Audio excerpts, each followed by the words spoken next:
Good afternoon বন্ধুরা। সেদিন বাড়িতে অল্প কিছু চিকেন ছিল, তো ভাবলাম কি বানানো যায়। তো হঠাৎ করে মনে হলো হোয়াইট গ্রেভি চিকেন বানালে কেমন হয়। তো আগের দিন রাত্রিরে আমি চিকেনটাকে সামান্য টক দই, গোলমরিচের গুঁড়ো, নুন আর একটুখানি লেবুর রস দিয়ে ম্যারিনেট করে রেখে দিয়েছিলাম। হলুদ কিন্তু দিইনি। পরের দিন রান্না করার সময় কড়াইতে সাদা তেল আর ঘি দিয়ে তার মধ্যে দিয়ে দিয়েছিলাম গোটা গরম মশলা এবং শুকনো লঙ্কা দিয়ে এবার যে ম্যারিনেট করে রেখেছিলাম চিকেনটা সেটা তেলের মধ্যে দিয়ে দিই।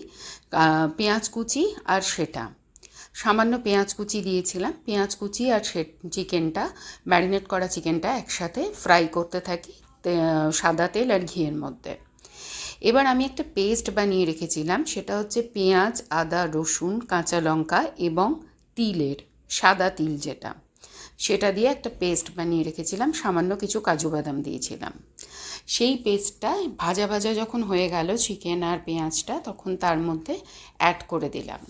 দিয়ে এবার কষাতে থাকলাম ওই পেস্টটাকে দিয়ে, চিকেন যেটা কড়াইতে ছিল সেটা কষাতে কষাতে যখন মশলাটা একদম ভাজা ভাজা হয়ে গেল, এটা কিন্তু একটু মিষ্টি মিষ্টি হয়, তো আমি একটু মিষ্টি দিয়েছিলাম, চিনিও দিয়েছিলাম অল্প। তো কারণ একটু মিষ্টি মিষ্টি হোয়াইট গ্রেভি, যেহেতু একটু মিষ্টি মিষ্টি হয় গ্রেভিটা, তো সেরকম হয়ে গেল। এবার এই যে একদম দেখো মশলাটা টেনে এসছে, পুরো একদম ওয়েল কুকড হয়ে গেছে মশলাটা। এবার আমি দিয়ে দিয়েছিলাম গরম জল। এবার একটু জল দিয়ে দিয়েছিলাম, জল দিয়ে সেটা গ্রেভিটা একদম কিন্তু গামাখা গামাখা একদম গ্রেভি হবে, বেশি ঝোল থাকবে না। তো সেরকম ধরনের গ্রেভিটা হবে। এই যে গ্রেভিটা দেখো হয়ে গেছিলো।